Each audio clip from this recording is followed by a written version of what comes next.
So let's go to the next chart. So we talked about some of the current trends in real estate now. We know that everybody's doing telecommuting. And what's happening is they're making decisions based on affordability, based on weather, based on safety. Now, affordability also means property taxes, mortgage, all of that kind of stuff. So people are trying to take a look at where can I live, where do I want to live, and how much am I making? So they're making all those decisions, and that's creating massive migration patterns.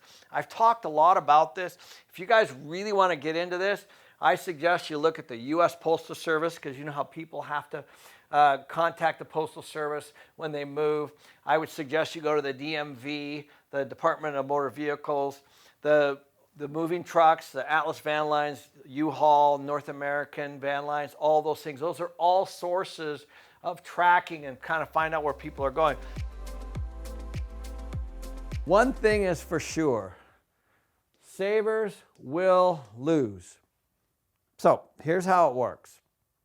Let's say you have $10,000 in the bank and inflation is now 2%. We've seen that. If you look, some years it's been a lot more, but let's say we go into 3 and 4% inflation. Basically, that means if the bank's paying you 1, and hopefully you're getting 1 because I doubt you are, and inflation's at 3, you're losing 2% a year on the purchasing power of that money. You still have that $10,000 in the bank. Inflation is eroding it. Remember, it's the shark below the water that you need to be careful of, not what you're making on your savings account. So your savings account's going to show $10,000 a year plus 1% as an example. You'll actually have the same amount of money, but it will be buying you less. So now let's talk about the next thing, and that is how do we use inflation to grow our money? Because that's what we all want to know. I can tell you that one, we just talked about savings, not a good thing because inflation's going to be higher than the interest you make on your money. 2, retirees living on a fixed income. Again, let's say somebody gets $1,000 a month. They're going to get $1,000 a month in 20 years. It's going to buy them less. That's what that means. Workers on fixed incomes, same concept. Borrowers on variable rates. Those rates are going to go up with inflation. The whole economy from general economic uncertainty. Exporters will be less competitive. These are things that will lose during inflation right here, guys. I'm telling you, you need to keep your eye on this stuff. If you're in this category, you can easily shift to this side of the category. Debtors on fixed repayment plans. What that means is that if I get a loan, let's say 10 years ago at 3% and inflation's at 3%, I'm basically borrowing for free. That's what that means because that 3% is fixed. So is the principal amount. If I have $1 million loan from 10 years ago, it's still $1 million today, so I pay it off today in cheaper dollars. That's what it means. The second thing, governments with high public sector debt, owners of land and physical assets. That's what we talk about. Real estate will be one of the hedges that you can invest in along with debt. Real estate itself, the components, the roofs, the paint, the stucco, the drywall, the lumber, the concrete, all that stuff's going to be more expensive to build something later, just like it was 10 years ago. So shadow demand here, really the opposite of shadow supply.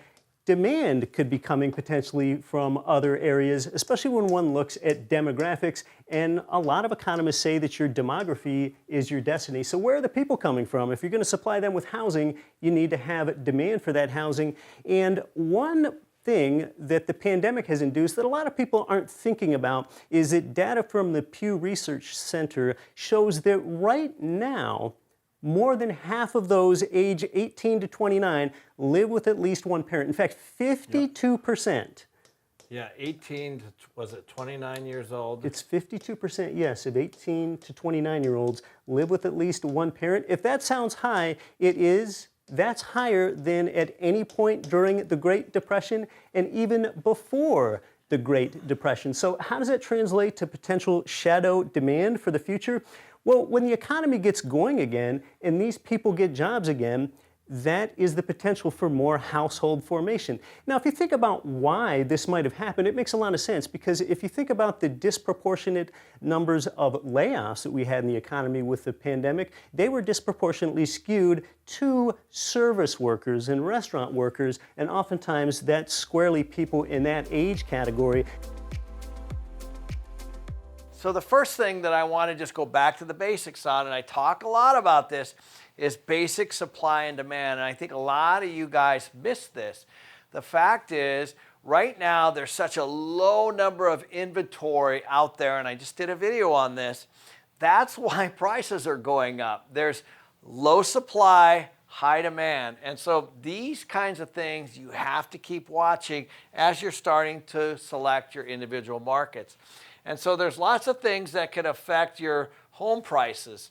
Obviously, interest rates are ultra low. Number of people in the households, new builds, they're trying, but as you know, guys, the cost of construction and all that stuff's being really, really high. The supply of housing, affordable housing, all that stuff rolls into what a housing price is and what it could be. And so I want you guys to always keep that top of mind, because what happens is a lot of times you get really wound up in your own individual market. You think next week or next month or next year even is going to be as good as this year, and it doesn't necessarily mean that's the case. While the media was scaring you with the words of urban exodus, I will probably call it more of an urban shuffle. Not as eye-catching, but definitely more accurate. While some thought that the movement was to other areas of the country, and largely there were a lot of articles about this, it was really to small suburbs surrounding the larger cities. Most people who moved stayed close to where they were previously. In fact, 84% of the people, the facts are in, guys, the math, they stayed within 100 to 150 miles of where they previously lived. For example, most people from San Francisco are moving to Los Angeles, and even worse, in New York City, they are moving to places like Florida or New Jersey. Why is migration a big deal if it's happening where you live, and why do some states and cities even care? It all comes down to economics and money. So I'm going to give you a lesson on migration economics. As people move out of a city, rent declines in the area. Supply and demand. Now, some of you may be excited about this, but the truth is, this is a very big deal. Rent decline makes home values decline. Home values declining means property tax collection decline. Property taxes are what pays for the police, the fire, landscaping, and general maintenance and programs in each and every city. Also, schools. Another issue is when people move out and the population declines, small businesses, they go out of business. This is not good. This creates both a loss of jobs and a loss of taxes small businesses provide and all the people that go to those businesses. Lastly, as people leave, so does the state income tax that they are paying. So the biggest issue for states and cities as they lose population is clearly a tax issue. The only other option is to increase taxes to the people living there. No matter if there are 10 million people in a city or 9 million people, the expenses stay about the same. The only difference is that there are less people to pay for it. So that is really the big deal. With an outward migration from the area, it's going to create issues on the city's budget.